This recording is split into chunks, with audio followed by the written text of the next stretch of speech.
Some breaking news. Turkey has issued an arrest warrant for Netanyahu, and now they want the whole world to help arrest him. But here's what makes this even more serious. Turkey has asked Interpol to issue a red notice for Netanyahu. That means countries around the world are expected to locate Netanyahu and arrest him on behalf of Turkey. So why is Turkey now going after Netanyahu? This arrest warrant goes back to the Gaza aid flotilla. Those boats were carrying humanitarian aid towards Gaza. But, as you might know, Israeli forces intercepted them in international waters. They then stopped the aid from getting to Gaza, and Turkey says that Netanyahu is responsible for that. But the accusations from Turkey are massive. Turkey is accusing him of crimes against humanity, along with torture of those on the flotilla. And they're charging him with unlawful detention of them, and even genocide. But this arrest warrant comes at a very important time. Turkey and Israel are currently fighting over something much bigger.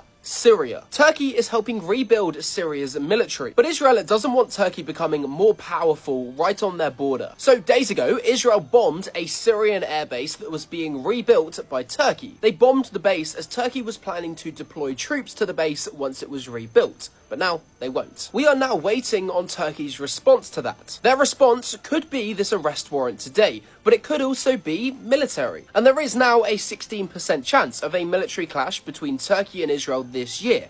That's according to Polymarket, by the way, a place where you can predict world events. But there is something you need to know about this. The US has actually gotten involved to try and stop this spilling into a bigger war, and now they're desperately rushing to create a communication channel between Israel and Turkey, so this doesn't happen again. But either way, it might be too late. Turkey has just issued an arrest warrant for Netanyahu, and they've asked for a red notice by Interpol, only a day after Israel bombed a Turkish base in Syria. So Turkey is going after Netanyahu legally, but Israel is going after Turkey militarily. Both countries are now operating in Syria, so one mistake could easily spill into something much bigger. By the way, I'm the only news account you need to be following to stay up to date, so make sure that you're following me for more breaking news like this. If you do follow me though, it's worth knowing I help people grow on social media as well. I have 3 million followers, and I'll give you a plan completely free if you click the link in my bio.